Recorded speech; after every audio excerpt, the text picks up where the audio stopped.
बिस्मिल्लाहिर्रहमानिर्रहीम। शुरू अल्लाह का नाम लेकर जो बड़ा मेहरबान निहायत रहम वाला है। वल अस्र इन्नल इंसान लफी खुस्र इल्लल्लज़ीन आमनू व अमिलुस्सालिहाति व तवासौ बिल हक़्क़ि व तवासौ बिस्सब्र।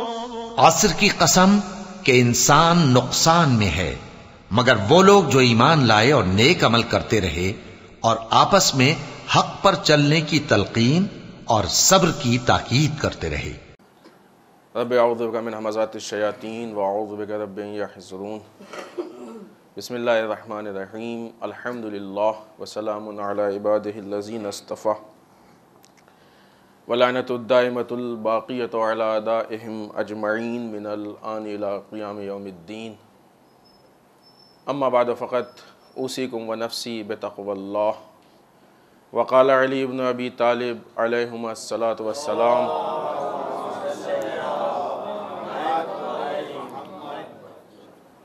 अक़ीलु ज़विल मरुआत असरातिहिम। अज़ीज़ान मोहतरम,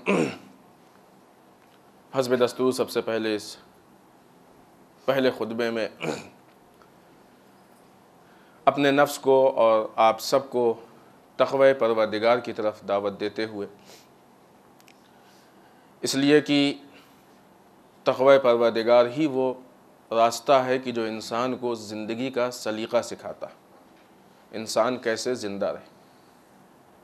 हमने ये समझा है कि हमारी दुनियावी लाइफ और है, मज़हबी लाइफ और, ऐसा नहीं। इस्लाम हमको ये बताना चाहता है कि दुनियावी लाइफ मज़हबी लाइफ से अलग नहीं। इसका असर कहाँ पड़ता है?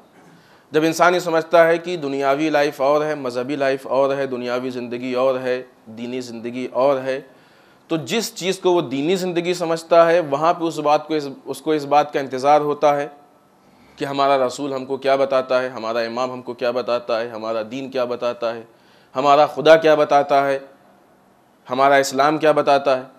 लेकिन जिसको वो मज़हबी लाइफ से अलग समझता है वहाँ पे उसको इस बात का इंतज़ार नहीं होता है कि हमारा दीन क्या बताता है। वहाँ पे उसको इस बात का इंतज़ार होता है कि फ़लाँ एक्टर्स क्या करते हैं, फ़लाँ प्लेयर्स क्या करते हैं, फ़लाँ मिलियनर्स क्या करते हैं, फ़लाँ ओहदे वाले क्या करते हैं, फ़लाँ मिनिस्टर्स क्या करते हैं। वो उनको आइडियल बनाता है। तक़वा महदूद चीज़ नहीं है कि जो सिर्फ आपको मुसल्ले पे हो, मिंबर पे हो, मजलिस में हो, मस्जिद में हो, इमाम बाड़े में मिले। तक़वा उस चीज़ का नाम है कि जो इंसान की ज़िंदगी के हर लम्हे में शामिल है। खुदावंद मुताल ने हमको वो दीन दिया है कि जो ज़िंदगी के हर लम्हे में हमारे साथ है। कहीं भी दीन हमारा साथ नहीं छोड़ता। वो और बात है कि हम दीन का साथ छोड़ दें, ये हमारी गलती है कि हम दीन का साथ, दीन हमारा साथ छोड़ने को तैयार नहीं। दीन हमको बताता है कि हम कैसे सोएं, कैसे उठें, कैसे खाएं, कैसे पिएं, हत्ता कि छोटे छोटे मसाइल उसका जिक्र भी, हर मसले में दीन हमारा साथ देता है।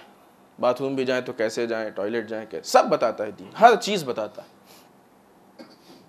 लिहाजा जब दीन दुनिया से अलग नहीं है, हर लम्हे दीन है, तो तक़वे परवरदिगार भी हर लम्हे, हर चीज़ में हमको तक़वे की रियायत करनी है। बाज़ औक़ात जब हम लोगों की ज़रिया इनकम पैदा ढूंढते हैं, हम आदमी जब किसी लायक हो जाता है तो या तो बिज़नेस या सर्विस, अब वो वहाँ पे नहीं देखता है कि दीन क्या कहता है। अब सबकी बात नहीं होती, जब भी नेगेटिव पॉइंट्स होते हैं तो उसका मतलब ये नहीं है कि वो सब में, लेकिन जिनमें है उनके लिए कभी भी ऐसा नहीं। अइम्मा अलैहिस्सलाम ने भी जब लोगों को बुराइयों से रोका कि झूठ ना बोलो, उसका मतलब नहीं कि सामने जितने बैठे सब झूठे थे।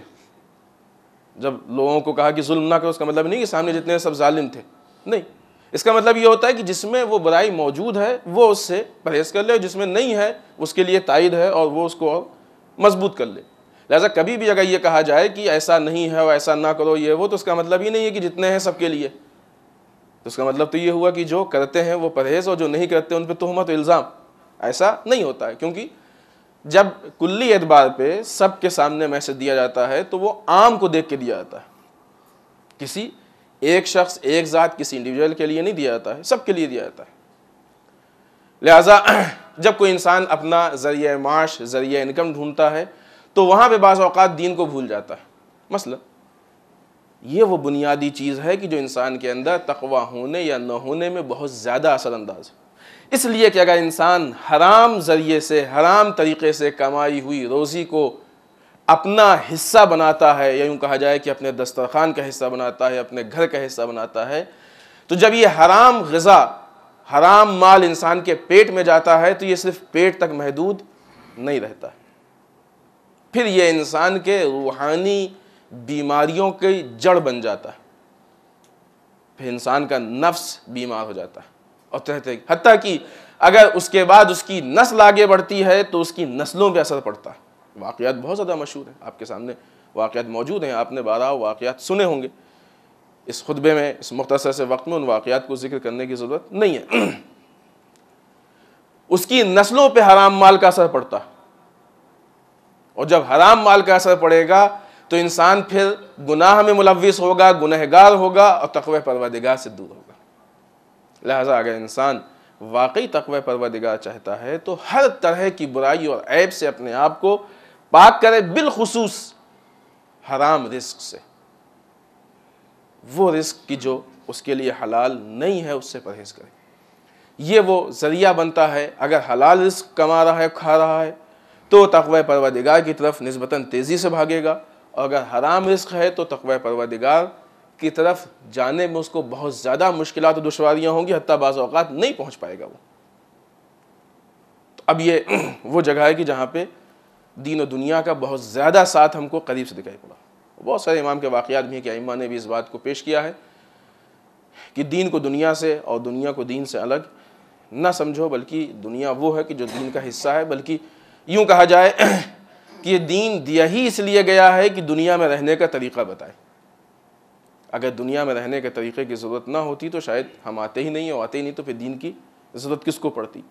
तो जब खुदावंद मुताल ने हमको दुनिया में भेजा तो दीन इसलिए दिया कि दुनिया में रहने का तरीक़ा सीखो। दीन उस तरीक़े का नाम है कि जिसके ज़रिए से हम दुनिया में रहेंगे, और जब इस दीन के तरीक़े से तक़वा परवरदिगार पे अमल करके दुनिया में रहेंगे तो फिर दुनिया और आखिरत दोनों कामयाब होगी, और वो मकाम आएगा कि जहाँ पे इंसान हर तरीक़े से कामयाब होगा। यहाँ पे भी इंसान के ईमान बाज़ औक़ात साथ नहीं दे पाता है, और इंसान जो इब्तिदाई रिज़ल्ट होते हैं उसमें फंस के बहक जाता है।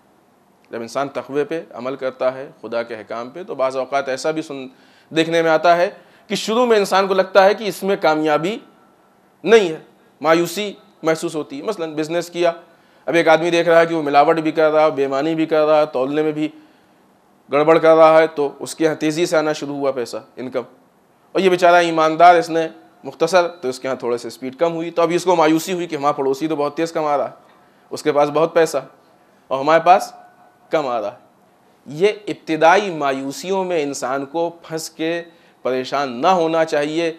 ये ईमान बिल्लाह, खुदा पे जो ईमान है उसके कमज़ोर होने की दलील।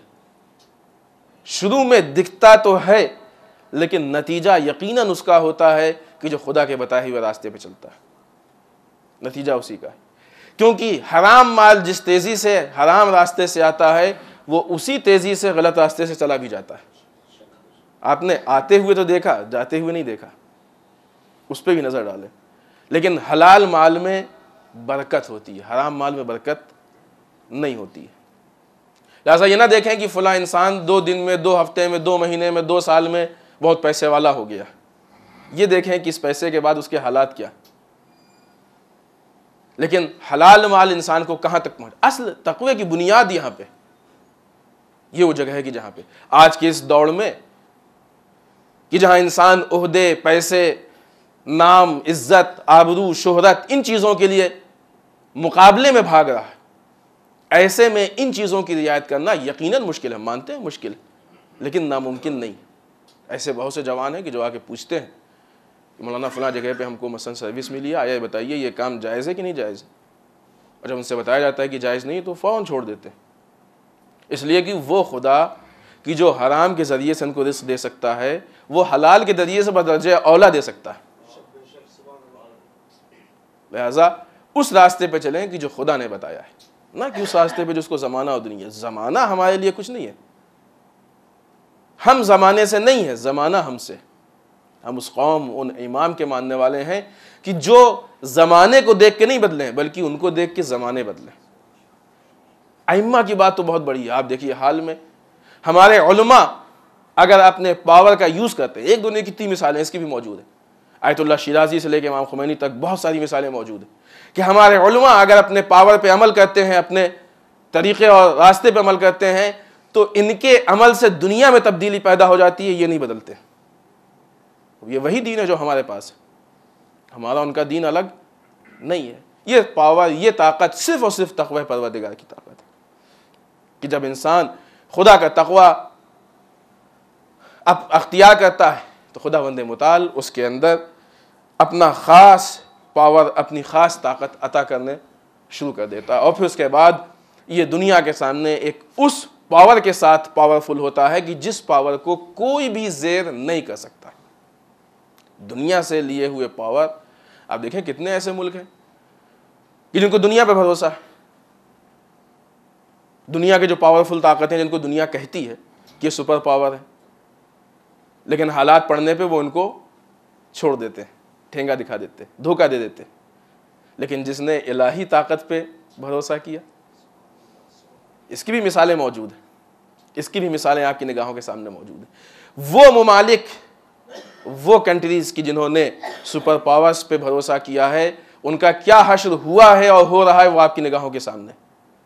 और वो ममालिक की जिन्होंने ज़ाते परवरदिगार पे भरोसा किया है, पूरी दुनिया मिलकर उनका कुछ नहीं बिगाड़ सकी। जैसे ये मुल्कों की दास्तान है, वैसे ही लोगों की भी दास्तान है। लिहाजा तक़वा इसके साथ साथ कि इंसान को रास्ता बताता है, दीनदारी देता है, एक बहुत बड़ी ताकत का नाम है, एक बहुत बड़े पावर का नाम है। इंसान ले तो इंशाअल्लाह उसको वो पावर मिलेगा। खूब ये बात थोड़ा सा तफसीली हो गई। हर हफ्ते की तरह मौला कायनात का एक जुमला आपकी हिकमत में से, जैसा कि इसके पहले भी कई जुमे से सिलसिला चल रहा, पेश करते आए हैं। आज भी हमने एक जुमले को आपके सामने पेश किया है जिसमें मौला कायनात इरशाद फरमाते हैं कि बामुरव्वत लोगों की गलतियों को दरगुजर कर दो। बामुरव्वत के मानी होते हैं वो कि जो शरीफुन नफ्स हो, बिश्र असल में शरीफ हो।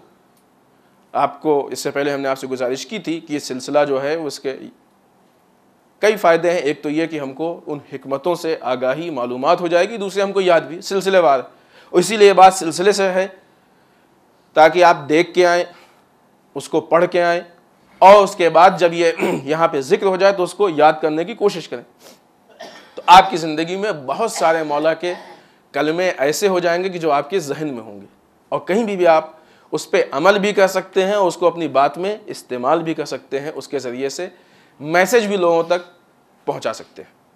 खूब मौला फरमाते हैं कि बामुरव्वत वो लोग कि जो शरीफुन नफ्स हैं, वो लोग कि जो बेज़ाते ही शरीफ हैं, यानी जिनका मकसद गलत नहीं है, जिनका हदफ गलत नहीं है, जो सही रास्ते पे जाना चाहते हैं, ऐसे लोगों की गलतियों को नज़रअंदाज कर दो, दरगुजर कर दो, छोड़ दो, ना देखो ऐसे लोगों की गलतियों को। क्यों? इसलिए कि ये वो लोग हैं कि जब गलती करते हैं तो खुदा का हाथ उनको संभाल लेता है। ये कैसे मुमकिन है कि जिसको खुदा का हाथ संभालता हो उसको कोई दूसरा कैसे पकड़ सकता है? ये उसी सिलसिलेवार में से इस मतवा जो सिलसिले के एतबार से जुमला है वो ये कि जो लोग शरीफुन नफ्स हैं। देखें, इंसान दरवाक़े गलतियों का ही मजमूआ, हर इंसान से गलती मुमकिन है, कोई इंसान ही नहीं कह सकता कि हमसे गलती मुमकिन नहीं है। आप अगर अपने पीसी पे एक पेज भी टाइप करते हैं तो एक आध कहीं पे थोड़ा सा स्पेलिंग की कुछ गलती हो ही जाती है, और आज जाने कितने बड़े बड़े प्रोग्राम्स हो क्या क्या इसके लिए हुए। इंसान थोड़ी देर बात करता है तो एक आध लफ्ज़ गलत निकल ही जाता है कि जो माने के फ़र्क होते हैं। इंसान से गलती हो जाती है, रास्ता चलते चलते कभी रास्ता भूल जाता है, बजाय जानता है उसको मालूम है, लेकिन बजाय दाएं के बाएं, बजाय राइट के लेफ्ट मोड़ देता है। इस तरह के हालात इंसान में पेश आ। इंसान गलतियों का मजमूआ, इंसान से गलती मुमकिन है, हो सकती है, होती रहती है इंसान से गलतियाँ, छोटी से लेकर बड़ी बड़ी गलतियाँ हो जाती हैं। लेकिन मकसद ये है कि यह गलती हो गई है या गलती की गई है, इन दोनों में ज़मीन आसमान का फ़र्क है। शरीफुन नफ्स इंसान, वो इंसान की जो शराफत के बुनियाद पे चल रहा है, जो खुलूस और इखलास की बुनियाद पे चल रहा है, जो सही रास्ते पे चलने की कोशिश कर रहा है, वो गलती करता नहीं है, उससे गलती हो जाती है। और जो इंसान जिसका मकसद सही नहीं होता है वो गलती करता है, उससे होती नहीं है। गलतियां उसकी पकड़नी चाहिए कि जो गलती जानबूझ के करे, जानता हो कि ये गलत काम है, गलत कर रहा है, वो करे। सदर इस्लाम में बाज़ औक़ात बाज़ लोगों से गलती हो गई है, बाज़ लोगों से गलती हो गई है, मौला कायनात उनको मुतवज्जे भी किया, टोका भी, उस गलती की सलाह भी की, उस गलती की तरफ उनको मुतवज्जे भी किया। लेकिन बाज़ ऐसे लोग हैं कि जिन्होंने गलती की है। फ़र्क क्या है? जिससे गलती हो जाती है उसका मकसद इलाही मकसद होता है, रास्ते में गलती से कुछ हो गया तो वो गलती हो गई। लेकिन जब इंसान की निगाह में कोई मादी मकसद होता है तो गलती होती नहीं है, गलती की जाती है। कितने लोग मौला कायनात के मुकाबले में आए, इसलिए आए कि उनको हुकूमत चाहिए थी, इसलिए आए कि उनको बैतुल माल चाहिए था, इसलिए आए कि उनको शोहरत चाहिए थी, इसलिए आए कि उनकी ज़िंदगी से, उनके मादी ज़िंदगी से मुताल्लिक़ कोई मकसद था, इसलिए आए वो लोग। ये गलती हुई नहीं है, ये गलती की गई है। ये शरीफुन नफ्स लोग नहीं है, ये शरीफ लोग नहीं है कि जिन्होंने गलती की। ये वो लोग हैं कि जो जब इन्होंने इस काम में कदम उठाया है उसके पहले इनको मालूम था कि ये गलत। जब इन्होंने कदम उठाया है तो ये मालूम था गलत, ये गलती करने वाले हैं, गलती हुई नहीं। लेकिन वो लोग कि जो सही रास्ते पे जाते हैं और कहीं बिलखैर इंसान को हर चीज़ का इल्म नहीं होता, हर चीज़ का एहसास नहीं होता है। जैसा कि कहा कि इंसान गलती और ख़ताओं का मजमुआ है, गलती हो जाती है, हो गई गलती। मौला ऐसे मौके फरमाते हैं कि जिन लोगों से गलती हो जाए उनकी लग़ज़िशों को ना पकड़ो, उनकी गलतियों को ना पकड़ो। फिर वही की बात तफसीली है, चूँकि तक़वे वाला हिस्सा काफ़ी लंबा हो गया, लिहाजा इसको कुछ जुमलों में हम ख़त्म करते हैं। गलती हो जाने में और गलती करने में बुनियादी फ़र्क जो है वो इंसान के नीयत का है, इंसान के मकसद का है, इंसान के हदफ का है। अगर इंसान का मकसद सही है, इंसान की नीयत सही है, इंसान का हदफ सही है तो वो गलती फिर करता नहीं है, हो जाती है। लेकिन अगर ना मकसद गलत है, अलबत्ता ये बात बारहा पेश की गई है कि अच्छे काम के लिए गलत रास्ता सही नहीं। हमको मसलन मस्जिद बनवानी है, पैसे नहीं, अब क्या करें, कहाँ से लाए? का फलां आदमी बहुत पैसे वाला, उसके यहाँ चोरी कर लो, बन सकती है मस्जिद। बड़ा अच्छा काम है, बड़ा नेक काम है, बन जाएगी, लाखों लोग नमाज पढ़ेंगे, सवाब जारिया है। मुमकिन है? नहीं मुमकिन। काम बड़ा अच्छा है, मकसद बहुत अच्छा है, लेकिन रास्ता गलत नहीं हो सकता। गलत रास्ते से इंसान कभी सही मकसद तक नहीं पहुंच सकता है। अगर कोई खुदा न खास्ता बनवा भी दे मस्जिद तो ऐसी मस्जिद में नमाज ना पढ़ो। तो किसी खास मस्जिद के लिए बात नहीं है, एक सिर्फ मिसाल है, आप लोग कभी जहन में ना लें। अल्हम्दुलिल्लाह सारी मस्जिदें इंशाअल्लाह ऐसी हैं कि जो गस्बी नहीं है, क्योंकि मस्जिदों में इस बात की रियायत ज़रूरी है। सिर्फ एक मिसाल, ऐसी मस्जिद, उसमें क्यों खुदावंद मुताल इसको मस्जिद मानने पे भी तैयार नहीं है, इसलिए कि मस्जिद के शराइत में से एक ये है कि गस्बी ना, और ये गस्बी माल से बनी। खुदा तो इसको मस्जिद, यानी मालूम यह हुआ कि इंसान जिसको सही समझता है खुदा की निगाह में असल वो लेवल भी उस पर नहीं लग सकता है। अगर इंसान गलत रास्ते से सही मकसद की तरफ जा रहा है तो खुदावंद मुताल उसको नहीं कबूल करेगा। वाक़या आपके सामने है कि जो एक शख्स 2 अनाज चोरी की और 2 रोटी चोरी की और खुदा के रास्ते में तकसीम कर दिया, इमाम ने फिर उसको पकड़ा, क्या किया भाई तूने? का खुदा एक नेकी के बदले में 10 जज़ा देता है और एक बदी के बदले में 1 गुनाह देता है। हमने 2 नेकी की और 2 बदी की, 2 नेकी के 20 जज़ा और 2 बुराई के बदी के 2 सज़ा, तो 20 में से 2 माइनस 18 बचा है ना। कैलकुलेशन अच्छा है उसका, फिर भी हम फ़ायदे में। इमाम ने कहा कि खुदावंद मुताल, ये कुरान की आयत है, खुदावंद मुताल सिर्फ मुत्तकीन से कबूल करता है। बुनियाद सही होनी चाहिए कभी इंसान को। ये गलती की गई है, ये गलती की गई है, मकसद बड़ा अच्छा था लेकिन इंसान उस मकसद तक नहीं पहुंच सका। ये असलन नेक अमल ही नहीं हुआ, जहां से चोरी की बुनियाद पे काम शुरू हो गया।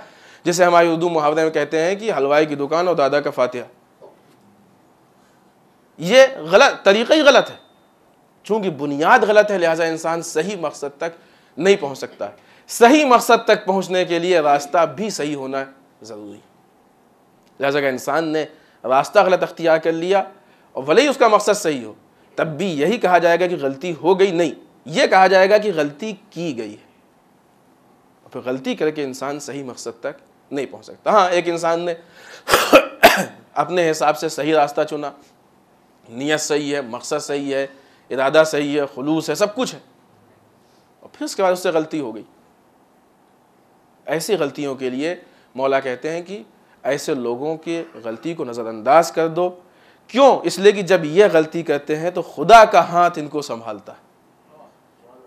खुदा का, अगर इंसान की नीयत और इरादा सही हो तो मालूम यह हुआ कि उसका नासिर और मददगार कोई हो ना हो, खुदा बहरहाल, और जिसका मददगार खुदा होता है उसका कोई कुछ बिगाड़ नहीं सकता है।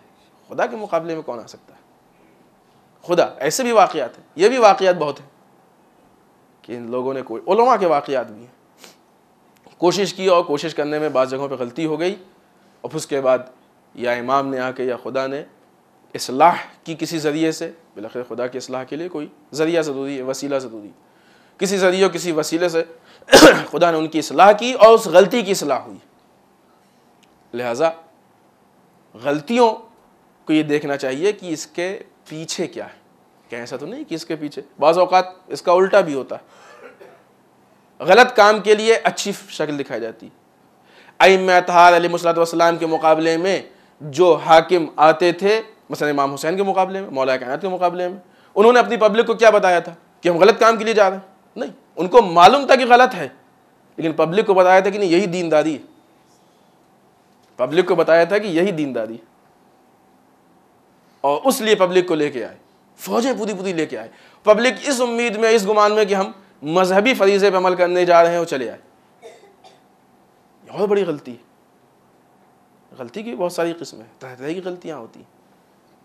लिहाजा अगर इंसान का इरादा सही है तो उसके लिए उसको सही रास्ता भी तलाश करना पड़ेगा।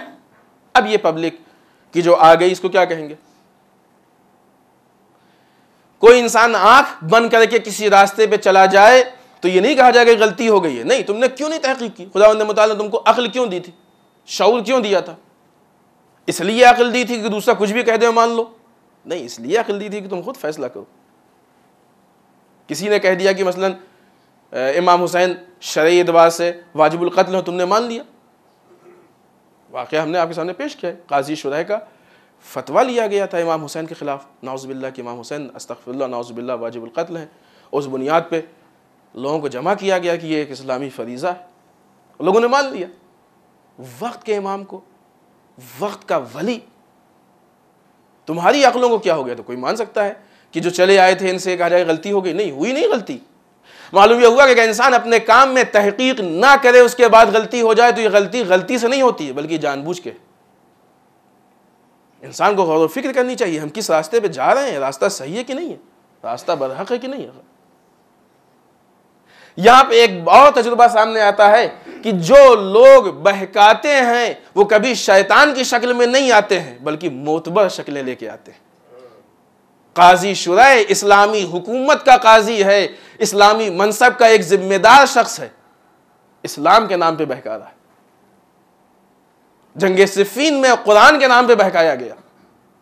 बहकाने के लिए भी किसी इस्लामी जरिए की ज़रूरत पड़ती है। लेकिन याद रहे कि जब ये इस्लामी जरिए इस्तेमाल किए जाते हैं तो इनको पहले वारिस से अलग किया जाता है, तब इस्तेमाल होते हैं। इसलिए अगर वारिस साथ होगा तो कभी इसका मिसयूज नहीं होने देगा। पहले कुरान को अहले बैत से अलग किया गया, फिर नेज़ों पे बुलंद किया गया। पहले हुकूमत को अहले बैत से अलग किया गया, फिर काजी का मिसयूज किया गया। काजी कहते हैं जस्टिस को, काजी शुरह चीफ जस्टिस था, तो उसको वारिस से अलग किया कि नहीं किया? हुकूमत का वारिस इमाम वक्त, पहले हुकूमत को इमाम से अलग किया गया, फिर आज भी देखें हो रहा, कितनी हुकूमतों का मिसयूज है। तो गलती करने के लिए भी माहौल बनाया जाता है, रास्ते तैयार किए जाते हैं, फिर उसके बाद गलती की जाती है और गलती करवाई जाती है, ये अलग है। लेकिन हाँ, अगर इंसान पूरी तहकीक और हर एतबार से गौर व फिक्र करके किसी रास्ते पर चलता है और गलती हो जाती है तो उसका मददगार पे ज़ाते परवरदिगार है। ऐसे इंसान की गलतियों को पकड़ना नहीं चाहिए। यहाँ अगर इंसान को बहुत लगता है तो उसको खामोशी से जाके उसकी इस्लाह करे। जो तरीका इस्लाम ने ये तरीका बताया ना, अगर हम मसलन किसी को गीबत करते झूठ बोलते देख लें तो मिंबर से आए, एक चीज़ तो ये है कि उमूमी मैसेज देना है कि भाई झूठ बुरी चीज़ है, खूब, ये अलग बात है। लेकिन मिंबर से आके किसी का नाम लेके कहें फ़लाँ साहब ने झूठ बोला था, वो झूठ ना बोले, सही तरीका है? नहीं है। इस्लाम ने इसकी इजाज़त नहीं दी। फ़लाँ साहब ने गीबत की थी, वो ना करें, सही तरीका है? नहीं। फ़लाँ साहब ने ये गुनाह किया था, ना करें, नहीं। उसके इस्लाह का भी तरीका इस्लाम ने बताया है। हमने पहले ही कहा कि इस्लाम ने हर कदम का तरीका बताया है। इंसान उस पर अमल करे, इंशाअल्लाह फलाह व बहबूद तक है। बिस्मिल्लाहिर्रहमानिर्रहीम। इन्ना अअतैनाकल कौसर फसल्लि लिरब्बिका वन्हर इन्ना शानियका हुवल अबतर।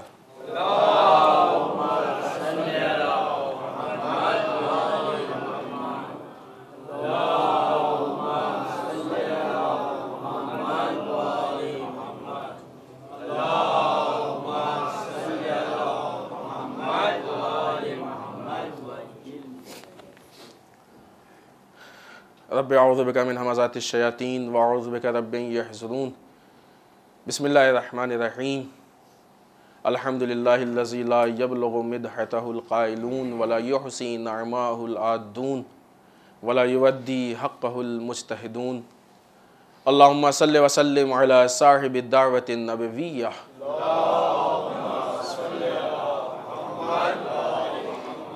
व सौलतिल हैदरिय्यह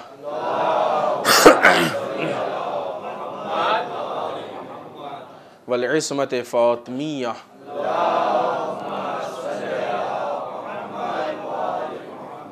वल हिल्मिल हसनिय्यह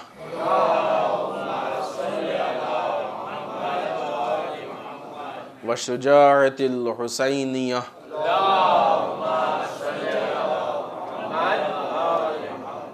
वल इबादतिस सज्जादिय्यह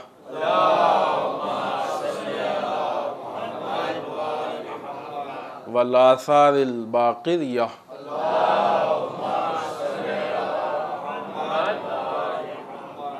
वल मासिरिल जाफ़रिय्यह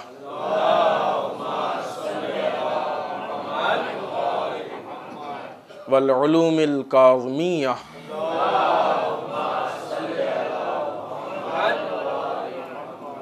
व रिज़ाइर रविय्यह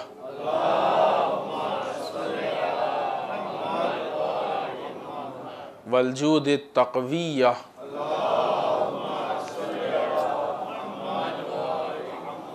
वन निक़ावतिन नक़विय्यह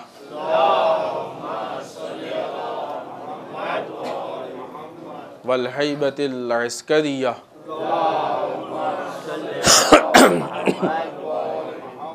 वल गैबति इलाहिय्यह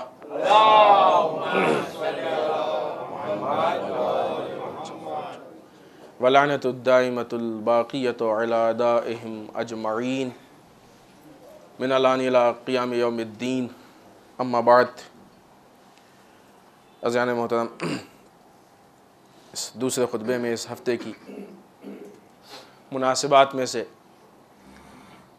सबसे पहली मुनासिबत कि जो 27 जमादिल ऊला हज़रत अब्दुल मुत्तलिब कि जो रसूल खुदा सल्लल्लाहु अलैहि वसल्लम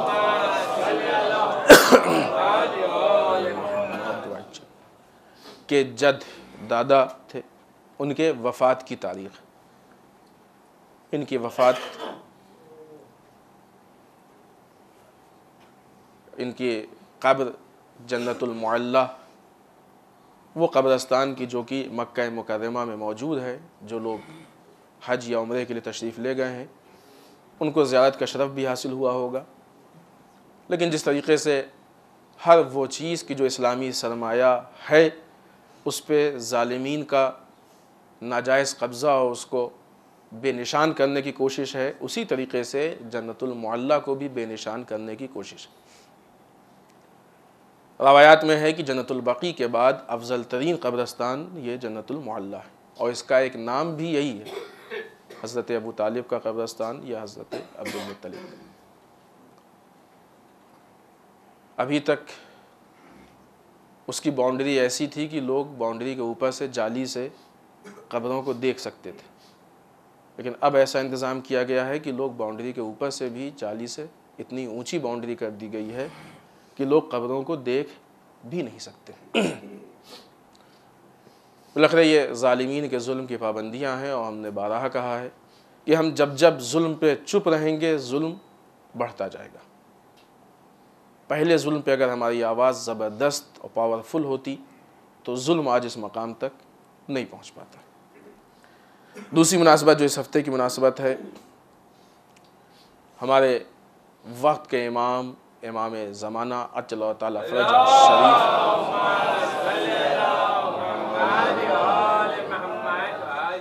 के दूसरे नायब जनाब मोहम्मद बिन उस्मान की तारीख़ वफ़ात जो 29 जमादिल ऊला को है। तीसरी मुनासिबत कि जो मुनासिबत ही नहीं बल्कि पूरे अय्याम और पूरा महीना उस मुनासिबत से है, अहम तरीन मुनासिबत दुख्तर रसूल खातून जन्नत सिद्दीक़ ताहिरा हज़रत फ़ातिमतुज़ ज़हरा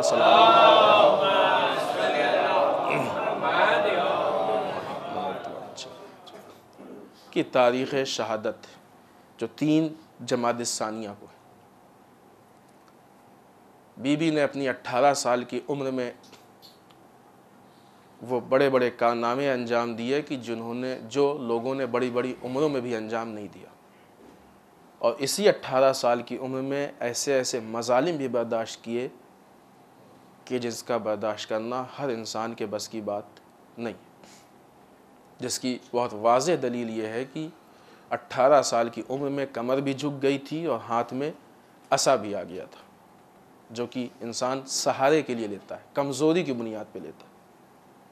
ये बहुत बड़ी बात है कि एक ज़ौजा, एक बीवी की पसली टूटी हुई हो और शौहर को उसका इल्म ना हो। इतनी साबिरा थी बीवी, इतना सब्र किया।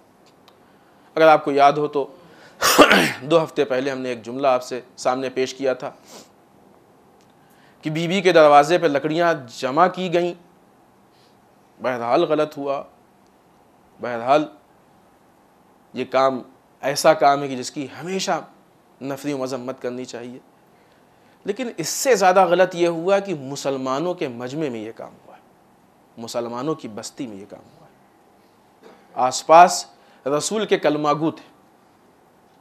आज इसी बात को कंटिन्यू करते हुए सवाल इस बात का है कि इन लोगों ने आवाज़ क्यों नहीं उठाई? आपके पड़ोसी के साथ जुल्म हो तो आपकी क्या जिम्मेदारी है? इन लोगों ने क्यों आवाज़ नहीं उठाई? क्या बात थी कि लोग इतने बड़े, कोई आम खातून नहीं है, मुसलमानों की आम खातून होती और उसके साथ जुल्म होता और मुसलमान चुप रहता, तब भी उस पर लानत और नफरीन करनी चाहिए थी, इसलिए कि मुसलमानों के ऊपर जुल्म हो, मुसलमान चुप नहीं बैठ सकता है। रवायात हैं, अहादीस हैं। मुसलमान छोड़िए, किसी नॉन मुस्लिम के साथ जुल्म होता और मुसलमान को चुप नहीं बैठना चाहिए, हमारा मजहब नहीं कहता है।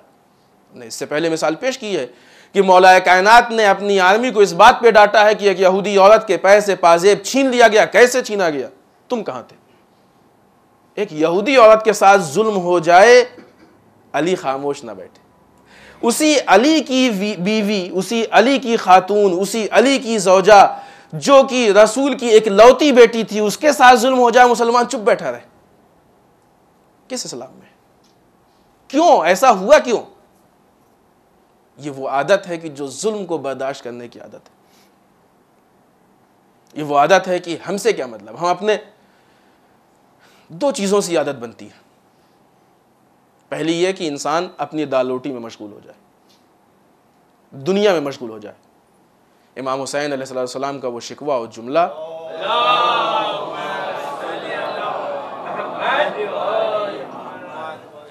कि जब आपने शिकायत की कि दीन इनकी ज़बान से चिपका हुआ है, दीन इनकी ज़बान से चिपका हुआ है, जब भी ये इम्तिहान और आजमाइश में मुब्तला होते हैं उस वक्त दीनदार बहुत कम होते हैं, दीन छूट जाता है। तो इंसान जब तक दुनिया के साथ दीन है, ऐशो इशरत के साथ दीन है, कोई मुश्किल नहीं। दीनदारी और दुनियादारी साथ चल रही, कोई मुश्किल नहीं। पैसा मिल रहा है, खाना मिल रहा है, ऐश इशरत मिल रहा है, आराम से रह रहे हैं, ठीक। लेकिन जहां सवाल इस बात का है कि कुछ कुर्बानी दे के दीन को लेना है, वहां दीनदार कम होते।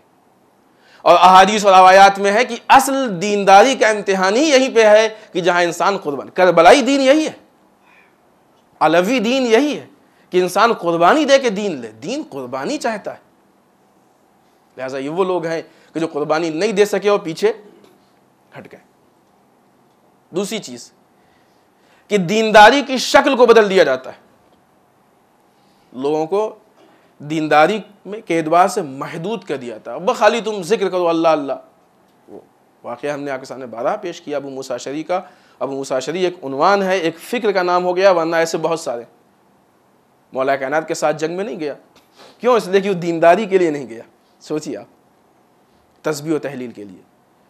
बड़ा अच्छा कलाम है और शेर है शायर इनकलाब अल्लामा इकबाल का, और मुकम्मल इस तस्वीर को अल्लामा इकबाल पेश करना चाहते हैं कि मस्त रखो ज़िक्र व फ़िक्र सुबगाही में इसे, मस्त रखो ज़िक्र व फ़िक्र सुबगाही में इसे, पुख्ता कर दो मिजाज खानकाही में इसे। खानकाही मिजाज है, खानकाही दीन, सूफियत, सूफी दीन। बैठे रहो घर में बस अल्लाह अल्लाह अल्लाह अल्लाह, दीनदारी है। इस्लाम अगर इसको दीनदारी मानता तो मौलाए कायनात अपनी रातों की नमाजों को छोड़ के बिस्तर रसूल पे क्यों सोते? रसूल की हिफाजत के लिए।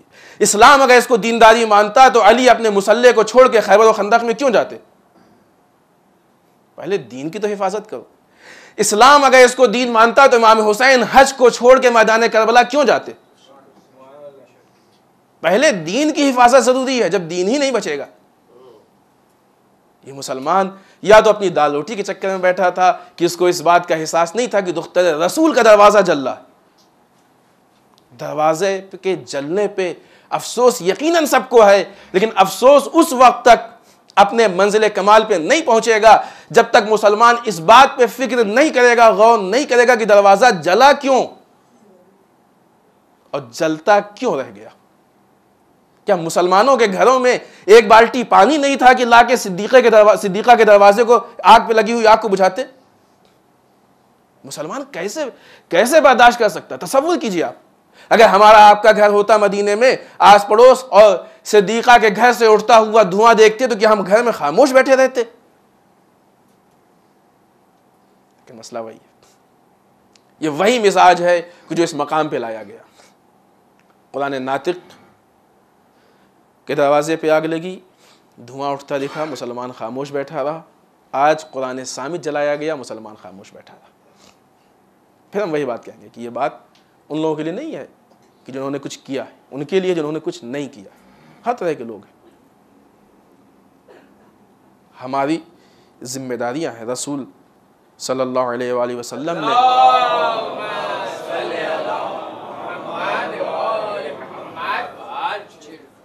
जो दीन और हकीकी दीन हमको पेश किया है, तो उस दीन के साथ कुछ जिम्मेदारियां भी दी।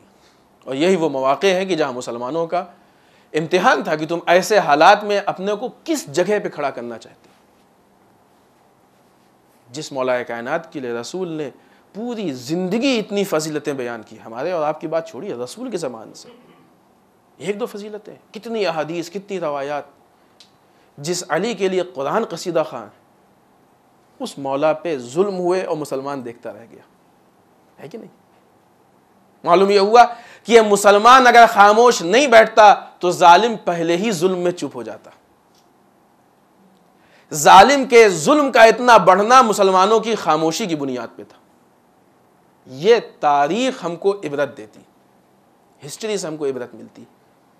अगर आज का मुसलमान उस इबरत से सबक लेता है तो आज ये जुल्म का सिलसिला खत्म हो सकता है। और अगर सबक नहीं लेगा तो जुल्म दिन ब दिन पनपता जाएगा और इस्लाम और मुसलमान मजलूम होते जाएंगे। सिद्दीक़ ताहिरा ने अपनी ज़िंदगी को जुल्म के खिलाफ लड़ने में वक्फ कर दिया। घरों घरों पे जाती थी और अली के हक़ का सवाल करती थी। घर घर पे जाके विलायत अली इब्न अबी तालिब का सवाल करती थी। ये बीबी ने अपनी ज़िंदगी को, और फिर उसके बाद बीवी शिकवा करती हैं, ये मेरे बाबा सुब्बत अलैया मसाइबुन लावन नहा सुब्बत अलैया में सिरना लिया लिया। वो खातून, तसव्वुर की, सोचने की बात है, एहसास की, वो खातून इतनी साबरा खातून कि जिसकी पसली के टूटने का इल्म उसके शौहर को ना हो, इतना सब्र जो खातून कर सकती हो, वो अगर अपने बाप से शिकवा करे कि आपके बाद वो जुल्म हम पे ढाया गया कि जो रोजे रोशन पे अगर ढाया जाता तो तारीख शब में तब्दील हो जाता, कितनी बड़ी मुसीबत को उसने देखा होगा कि जो ये जुमला उसके मुंह से निकला। इतनी साबरा खातून अगर शिकवा कर दे तो इसका मतलब कि जुल्म बेइंतहा था। कोई तो जुल्म बीवी को ऐसा लगा कि जिसकी बुनियाद पे बीवी ने शिकवा किया। मुनासिबात के बाद अगली मुनासिबत, अगरचे इसके काफ़ी दिन गुजर गए हैं,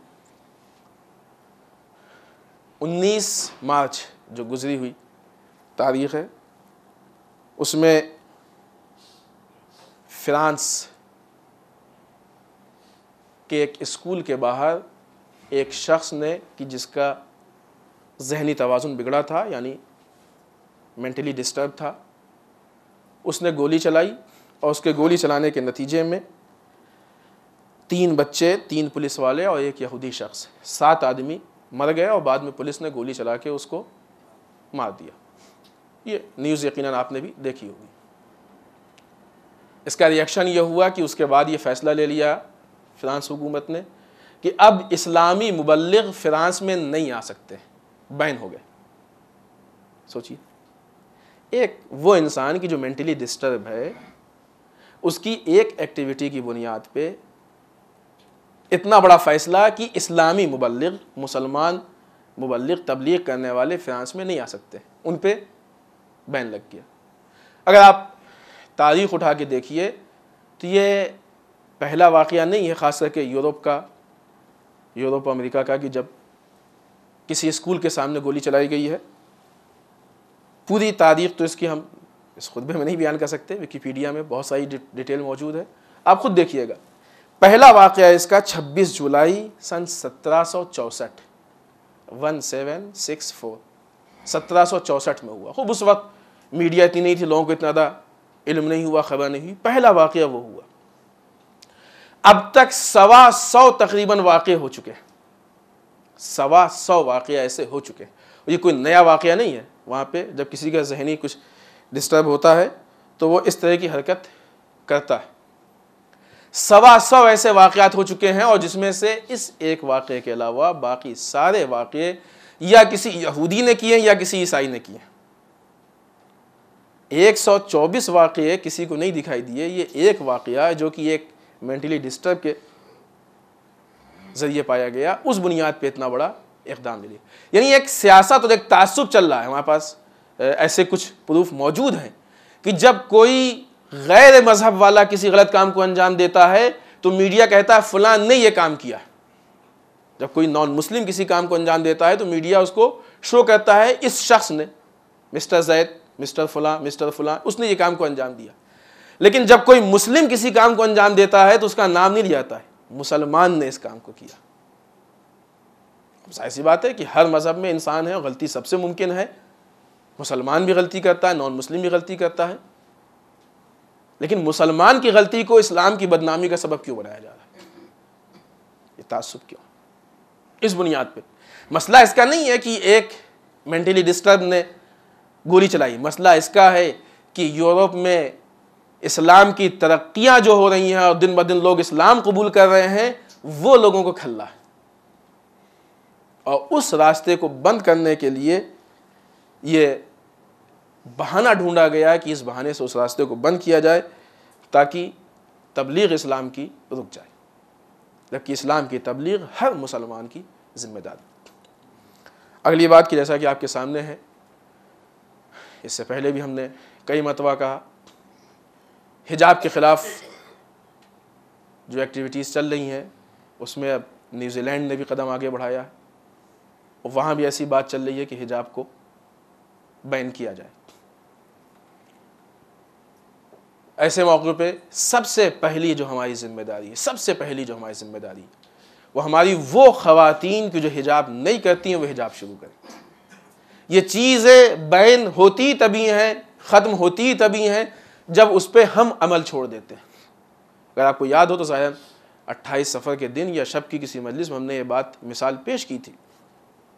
तफसीली बात है, सिर्फ हम इस टाइम इशारा करेंगे कि दाढ़ी रखने का रूल जहाँ पे भी मना है, पुलिस में, मिलिट्री में, इंडिया में, वहाँ पे मुसलमान को परमिशन लेना पड़ता है दाढ़ी रखने के लिए, लेकिन सिख को परमिशन नहीं लेना पड़ता है। क्यों? इसलिए कि इंडियन लॉ में उनके मज़हब में तो हमारे भी है, लेकिन चूंकि हम लोगों ने मूंडा है इसलिए हमको परमिशन लेना पड़ता है। उन्होंने हिफाजत की है इसलिए उनको परमिशन नहीं लेना पड़ता है। अगर अपने अहकाम पे हम खुद अमल नहीं करेंगे तो दूसरे तो उसको बर्बाद करेंगे ही, तो इसी ताक में बैठे हुए हैं। ऐसा सबसे पहले हम अहकाम इस्लामी के अमल पे मजबूत और पुख्ता बने ताकि दूसरे लोग उसको बर्बाद ना करें। फिर उसके बाद दिफा। अलबत्ते यहाँ पे बात की बात नहीं, यहाँ पे अब दोनों काम साथ होना चाहिए। हमको ऐसे प्रोग्राम्स ऑर्गेनाइज करने चाहिए जिसमें हिजाब की अहमियत पे बात हो, हिजाब की ज़रूरत पे बात हो, खास करके आज के ज़माने में, जबकि ये बात तकरीबन साबित हो चुकी है कि हिजाब के बगैर दुनिया में कितने फसाद फैल रहे हैं। आज तो इस बात को साबित करना बहुत आसान हो गया। ऐसे कॉन्फ्रेंस हो, ऐसे सेमिनार्स हो कि जहाँ पे हिजाब पे डिस्कस हो बातें। आखिरी चीज़ इस हफ्ते की, मुस्तकिल आप सुनते आ रहे हैं और इधर बहुत बड़ा सानिया हो गया है।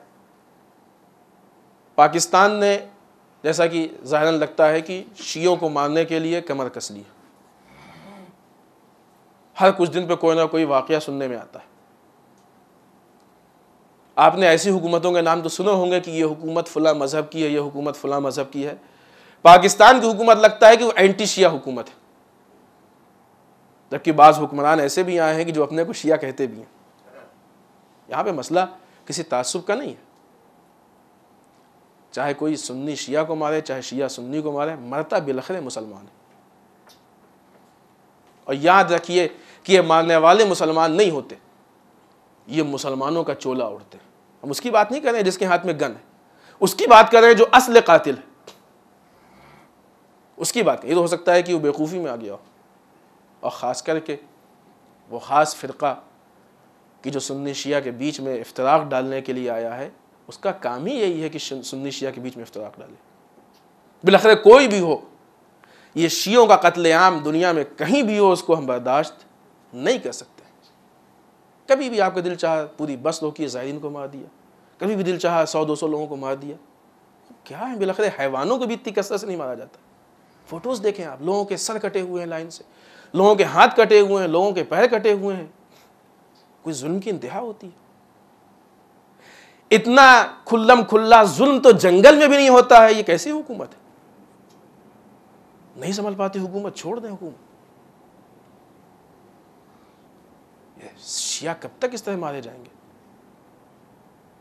अफसोस होना चाहिए हमको, अफसोस होता है सुन के कि हमारे भाई इस बेदर्दी से मारे जा रहे हैं। किस जुर्म में? अकीदे के जुर्म में। किस जुर्म में? ईमान के जुर्म में।